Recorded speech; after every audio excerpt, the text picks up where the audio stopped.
नमस्कार, आप देख रहे हैं सुदर्शन न्यूज। मैं हूं आपके साथ ज्योति यादव। तो चलिए बुलेटिन की शुरुआत करते हैं। आज सावन महीने का 5वां और आखिरी सोमवार है।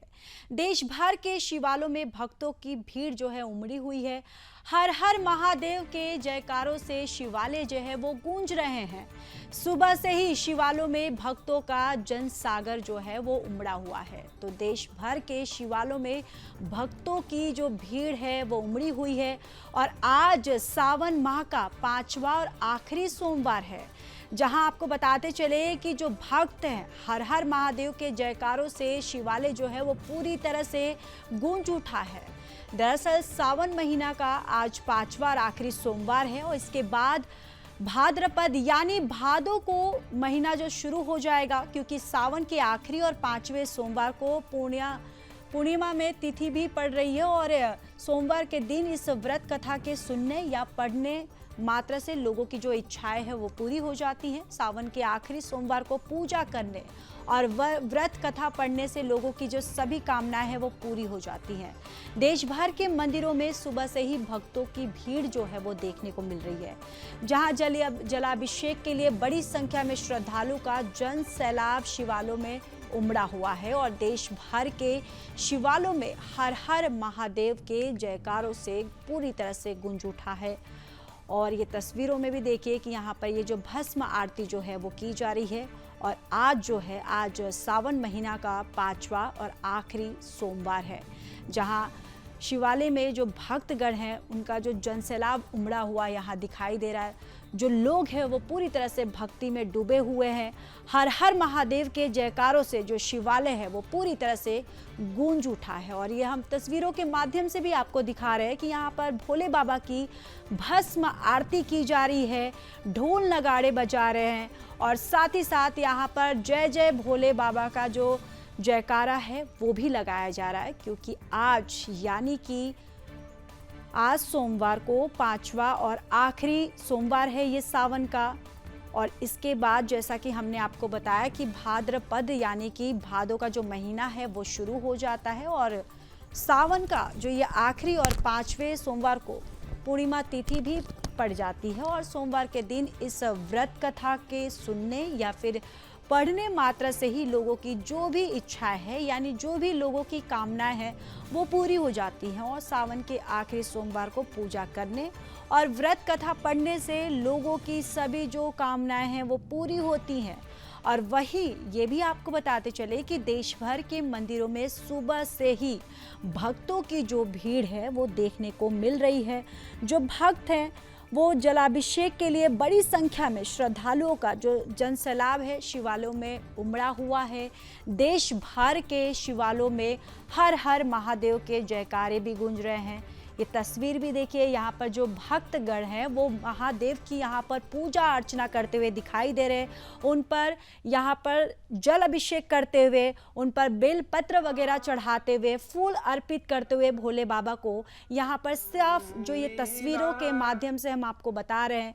आज आखिरी सोमवार होने की वजह से सुबह से ही जो भक्तगण हैं शिवालयों में वहाँ पर वो मौजूद है, यहाँ पर भोले बाबा का पूजा करते हुए भी नजर आ रहे हैं। और जय जय भोले बाबा के जो गूंज की वजह से जो पूरा शिवालय है वो पूरी तरह से गूंज उठा है।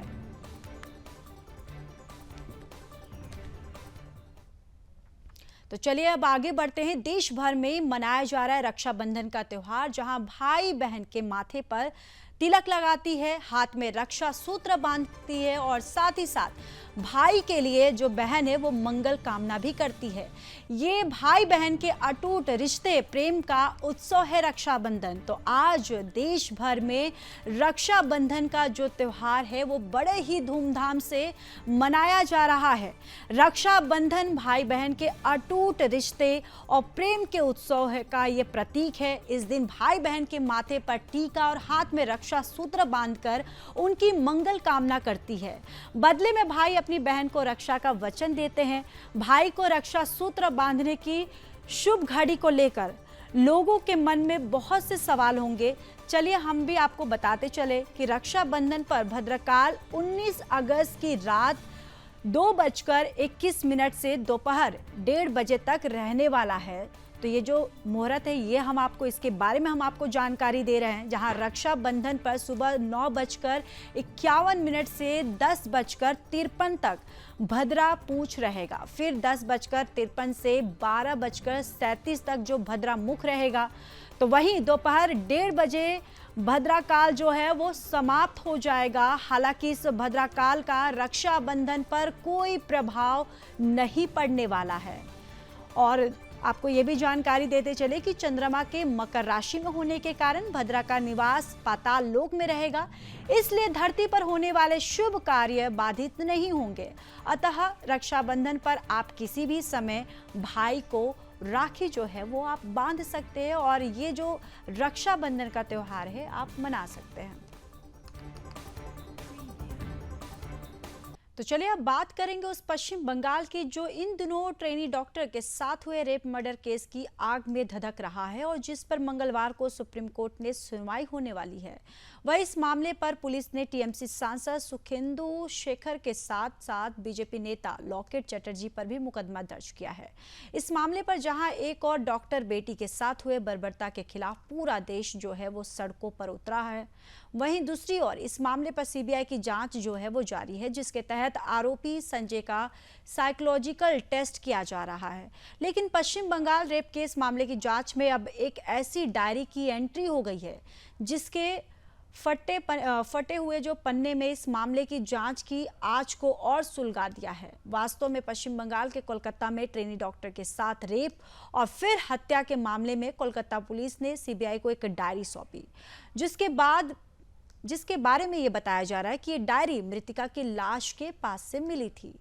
जिस डायरी के कई पन्ने जो है वो फटे हुए हैं, जिसके कई पन्नों के चिथड़े उड़े हुए थे। कोलकाता पुलिस ने डायरी के फटे हुए पन्नों को भी सीबीआई अधिकारियों को सौंप दिया है। आपको ये भी बताते चले कि अमूमन डॉक्टर्स के पास एक डायरी होती है जिस पर दवाइयों के नाम लिखे होते हैं, लेकिन इस डायरी के पेजों को जिस तरह से फाड़ा गया उससे इस डायरी पर शक और गहराता जा रहा है।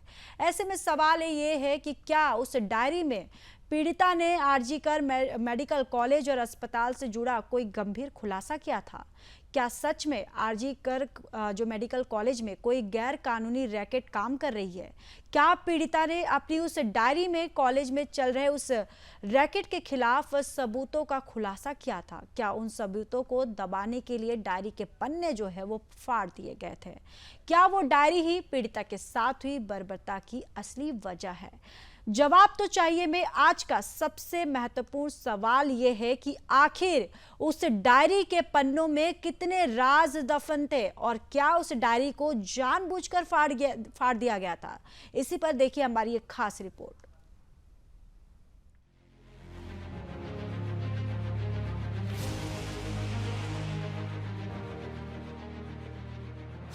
कोलकाता के सरकारी आरजीकर मेडिकल कॉलेज और अस्पताल में लेडी डॉक्टर के साथ बेहद बेरहमी से रेप और मर्डर के मामले को लेकर इन दिनों कई सवाल उठ रहे हैं। इन्हीं सवालों में से अब एक सवाल उस डायरी को लेकर भी उठाए जा रहे हैं जो रेप पीड़िता की लाश के पास पड़ी हुई मिली थी, जिस डायरी के कई पन्ने फटे हुए थे, जिससे अब ये सवाल उठ रहा है कि क्या डायरी के उन पन्नों में कोई गहरा राज दफन था और क्या उस डायरी को जानबूझकर फाड़ा गया था? पीड़िता की लाश के पास से मिले उस डायरी के फटे पन्ने कई तरह के शक पैदा कर रहे हैं। जिस डायरी को कोलकाता पुलिस ने सीबीआई को सौंप दी है, जिसकी अब जांच जारी है। वास्तव में अस्पतालों में ड्यूटी पर मौजूद डॉक्टर्स के पास अमूमन एक डायरी होती है जिस पर दवाइयों के नाम और दूसरी जरूरी बातें लिखी होती है, लेकिन पीड़िता की लाश के पास से मिले डायरी के पन्नों को जिस तरीके से फाड़ा गया था उससे शक गहरा हो रहा है कि कहीं डायरी के उन पन्नों पर कुछ लिखा तो नहीं था। कोलकाता पुलिस के एक जांच अधिकारी का मानना है कि आरोपी जब मृतिका के साथ जबरदस्ती कर रहा था उस समय मृतिका ने काफी विरोध किया होगा और उसी विरोध के दौरान ये डायरी के पन्ने फट गए होंगे। जिस डायरी को लेकर सीबीआई खास रूप से सचेत है और हर एंगल से उसकी जांच हो रही है, वही अब रेप की जांच में मिले इस डायरी ने केस से जुड़े रहस्यों को और बढ़ा दिया है।